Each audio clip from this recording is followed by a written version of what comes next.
Hello, welcome back to the virtual learning. And in the previous video lesson, we have learned the first two uh, pages of the chapter, The Rat Trap by Selma Lagerlof. And in this video, we are going to continue with the paragraphs, all right? But before I start with my continuation, I would like to recapitulate a bit. There lived a man, the protagonist or the central character played in this story or in this textbook or in in this chapter is a man, and this man does not have any name. He is not referred by any name. Instead, he is referred as a man, the man, paddler, rat trap seller, vagabond, and so on. Right? So this man he does not have proper place to stay and proper source of income, so he makes a rat trap with his own hand. The material that he makes the rat trap with is simply wire, so he doesn't buy them. He begs it from from stores, from shops, or from farm houses, all right? And he doesn't since he doesn't have any proper source of income, he begs to survive. He begs, and when nobody helps him or nobody gives him money or food, he resorts to stealing, all right? So one day when he was walking on the road, an idea struck his mind. The idea was, the entire world is like a rat trap, all right? So the world, with its lands, its seas, its riches, its cities and forests and resources, they serve like a bait for the human beings. And since he wasn't treated properly by the society, he gets extremely happy on seeing people suffer, on seeing people being trapped in the, being tempted, people being tempted by these riches, and they're on seeing their suffering, all right? And he also sees when he gets so happy, or he becomes so happy when he sees people circling around the bait, all right?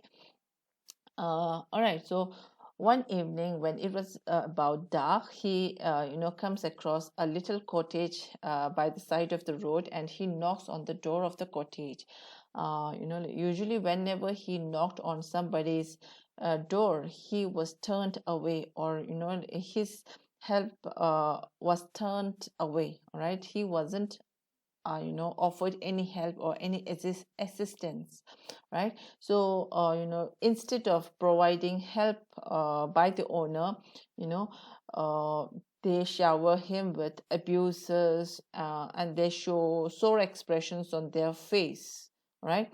So but surprisingly to the man, when he knocked on the crofter's house or the cottage, he was surprised on seeing the crofter not only welcomed him into his cottage or into his house, but the crofter even shared his supper, his share of tobacco, and they played even a game of majolis, right?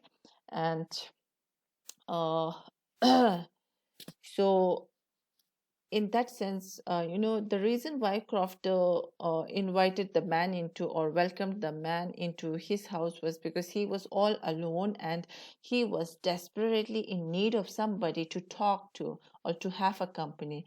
You can also, you may also get a question like, for example, Crofter is a good host. Illustrate. So in that way, you may explain how Crofter is a uh, how Crofter is a good host. Not only welcomed the paddler into his house, he even shared his dinner porridge, and then tobacco, right?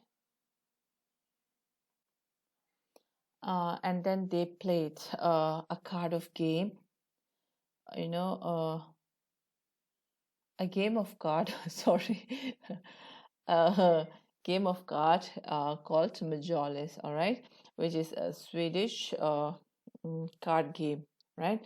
So we'll continue from here on. Ah, okay, here the old man was just as we are on page number 33, second last paragraph of your textbook, if you are referring the textbook.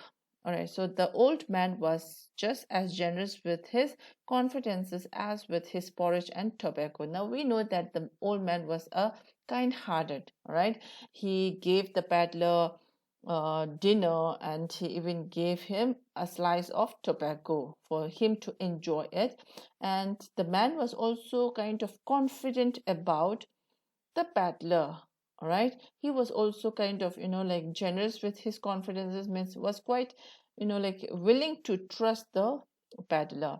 The guest was informed that at once, sorry, the guest was informed at once that in his days of prosperity, his host, that is, the crofter, had been a crofter at Ramshaw Iron Works and had worked on the land. So the guest here refers to the peddler or the vagabond or the Rattrap seller. So, the crofter started talking about his days when he was youth, all right? So the crafter stated that, or said that, during his youth or when he was young, he used to work in the iron mill called Ramsjo Iron Work, and he had also worked on the land, on the farm. All right. Now that he was no longer able to do labor, it was his cow which supported him. Now that the man had grown old, during his youth days, he used to work in iron mill, and he also used to work on the farm. All right, now that he had grown older, he could not do like the work that he used to do during his youth. All right, so now he has a cow which becomes his main source of income. All right, it was his cow which supported him, means now cow becomes his source of income. Yes, that bossy was extraordinary. That bossy means here, bossy means the cow was extraordinary, was not something ordinary. It was not an ordinary cow. She could give milk for the creamery every day. Creamery means dairy, where we buy and sell milk, where we buy the dairy products. All right. And last month he had received all of 30 kronor in payment. Now, kronor is the name of currency of Sweden. So one kronor is equal to about 7.25 Indian rupee. All right. Now the crofter is, like sharing uh, the paddler how he makes money, or how he earns money, right? He has a cow, and from the cow he gets milk, and he sells the milk at the dairy, all right, milk dairy. And then last month itself he had got 30 kronor, all right. Okay, so the stranger must have seemed incredulous. Incredulous means something unbelievable. All right, maybe the stranger did not appear not to be believing, or maybe he was having such expression on his face that the crofter realized that, oh, the man or the stranger doesn't believe me. All right, so for the old man got up and went to the window, took down a leather pouch which hung on a nail in the very window frame, and picked out three wrinkled 10 kronor bills. Now, because the crofter felt that the stranger may not be, or is not believing what he was telling him, what he did was he got up from his seat and went to the window, and there on the window there was a leather pouch that was hung on a nail. All right, and then he took out three wrinkled 10 kroner bills, or bills means 10 kroner notes, right? And that those kroners were quite old and wrinkled, all right? These means three wrinkled 10 kroner bills. These he held up before the eyes of the guests, nodding knowingly, and then stuffed them back into the pouch. Now, the man shouldn't have done such, all right? The man who had come into his house was a complete stranger, and he shouldn't have shown that money in front of a stranger, right? But to make the man believe, he showed the 30 kroner, all right? And then he waved it before the eyes of the guest, all right? Then kept the money back into the pouch, all right?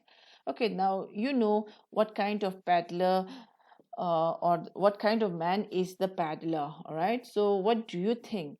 Do you think the money that the crofter had shown him would be stolen by the by the paddler, or do you think the money wouldn't be stolen by him, right? Okay, next paragraph. The next day, both men got up in good season. Good season means they got up quite early enough. All right. So both men means the crofter and the paddler. They got up quite early enough. The crofter was in a hurry to milk his cow, and the other man probably thought he should not stay in bed when the head of the house had gotten up. So the reason why the crofter got up early was to go and milk his cow, or cow, and the other man thought that it wouldn't be proper, or it wouldn't be good if he remained sleeping in the bed, because the owner of the house is already up, all right? So he also got up, right? They left the cottage at the same time, right? The crofter locked the door and put the key in his pocket. The man with the rat trap said goodbye and thank you, and thereupon each went his own way. So the crofter, before leaving, said goodbye, thank you, right? And crofter locked the door because there would not be anyone in the house, all right? And they parted their ways, right? After half an hour later, the rat trap paddler stood again before the door. Right? After half an hour passed, the rat trap paddler, or the rat trap seller, was standing right before the door. Now, why do you think he returned? Did he forget something in the crofter's house? Surely to steal something, right? Why would he turn back? All right. So after half an hour, he was standing right before the door. He did not try to get in, however.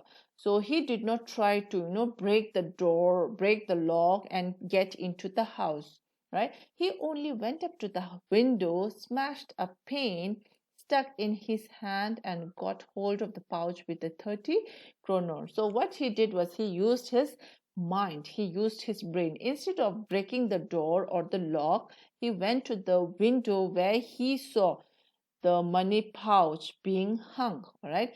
And then he smashed a window pane, then inserting his hand into it, he got hold of the pouch, and then he took the money and thrust it into his own pocket. So he took the money out of the pouch, and then he kept that in his pocket. Then he hung the leather pouch very carefully back in its place and went away. So he carefully placed the leather pouch in its place on the nail, and then he went away from there. Now, this paragraph, describes how the peddler had broken the trust of the crofter.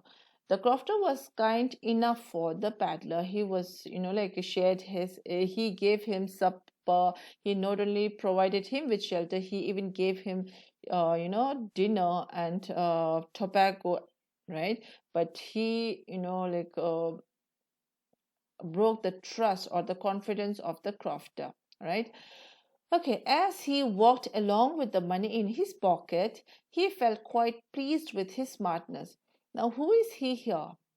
the peddler, the rat trap seller. So he had money in his pocket and he was quite happy. He was quite pleased the way he stole the money without breaking the door. All right. He realized, of course, that at first he dared not continue on the public highway but must turn off the road into the woods. So, after walking for some time on the road, he realized that he should not continue traveling on the road or on the public highway because by then the crofter would have come to know that his 30 kroner was already stolen. He might have informed the police, and police might come after the peddler. So he decided not to walk on the main road, but go through the woods or through the forest. All right. Okay. During the first hours, this caused him no difficulty. So, when he started his journey into the forest during the first few hours, uh, the paddler did not face any difficulty, any problem. Later in the day, it became worse, right? For it was a big and confusing forest which he had gotten into. Now, after a few hours had passed, he started facing problem because he realized that the forest which he gotten into or which he got into was not a small forest but a big forest. And then the places looked like all the places looked similar to each other. All right. He tried to be sure to walk in a definite direction, but the paths twisted back and forth so strangely. So he tried to be so sure to walk towards a particular direction, but unfortunately, he started coming back to the same place where he started, right? And he walked and walked without coming to the end of the wood.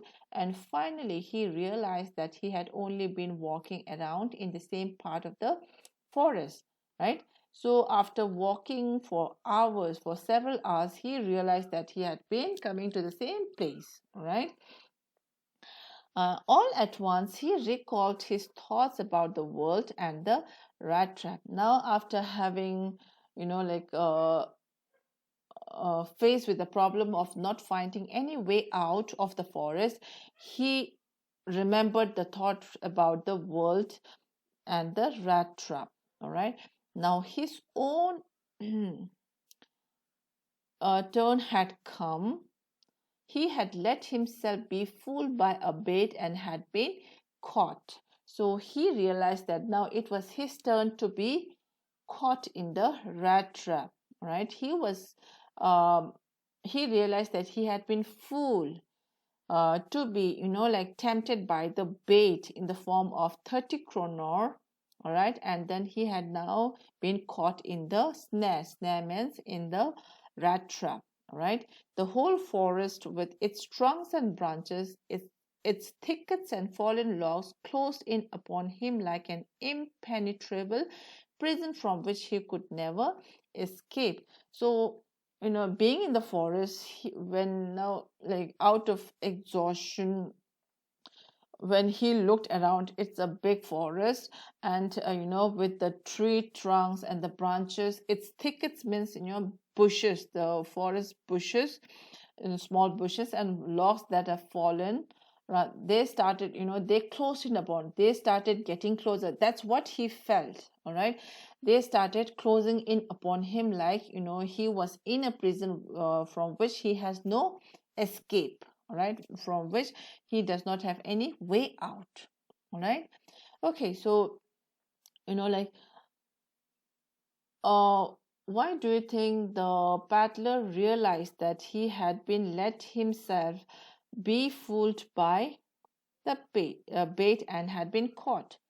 If he hadn't stolen the 30 kroner, he would still be walking on the public road, right? Not into the forest, right? So, because of having stolen the money, he avoided the main road and started, going through the forest. That resulted in him losing his way, right? Okay, so here are some questions. All right, so I'll continue with the explanation. It was late in December. Darkness was already descending over the forest. So it was late in December means, like December after 20th, 20th, 21st, 22nd, 23rd, 24th, and so on, right? So it was late in December. Darkness was already descending over the forest. Now, the man started his journey early in the morning, and now it is almost getting dark. So he spent the entire day, the whole day in the forest, all right? This increased the danger and increased also his gloom and despair.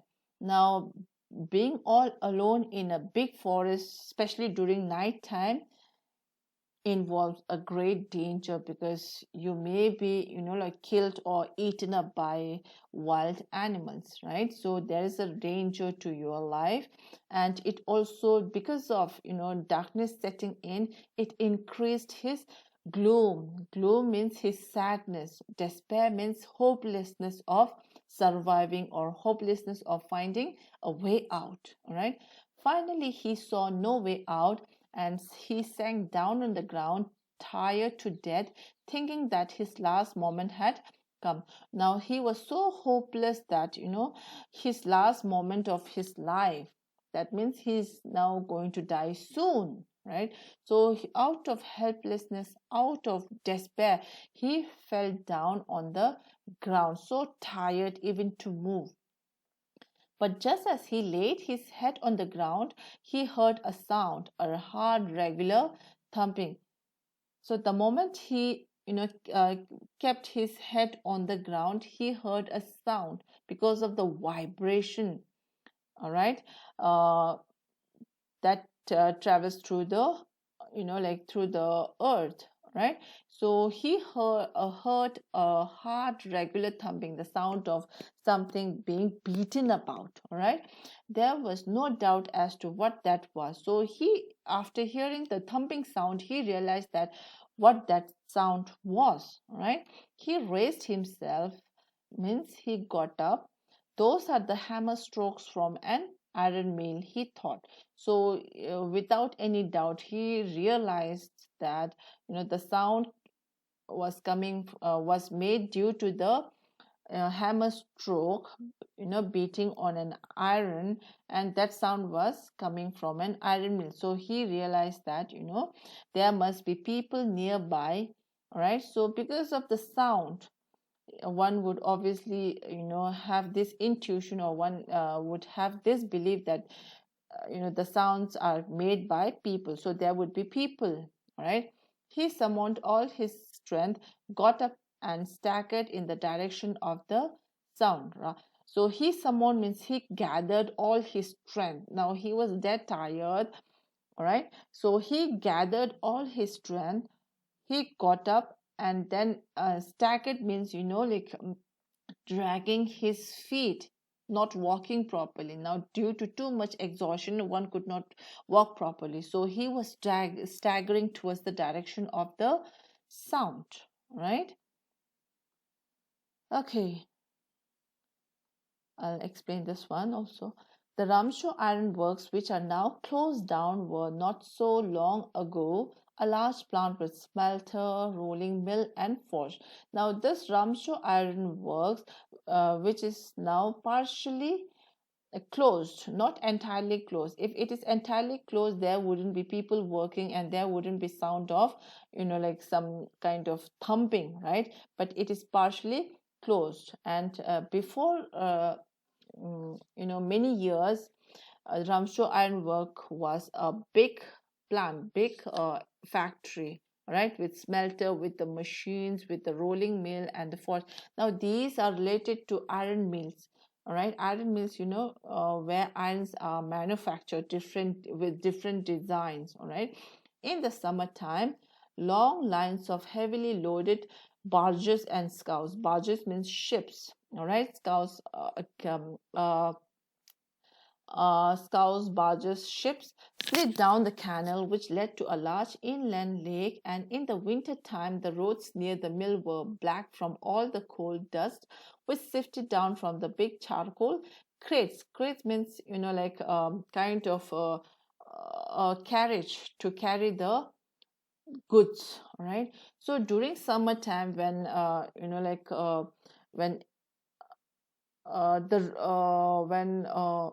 the river doesn't freeze, right? So the raw materials, the raw materials would be uh, you know brought down the canal in ships. All right. And then it would be what do you call which would be led to a large inland lake. So that means, like it would be taken, these luggages or these raw materials would be taken on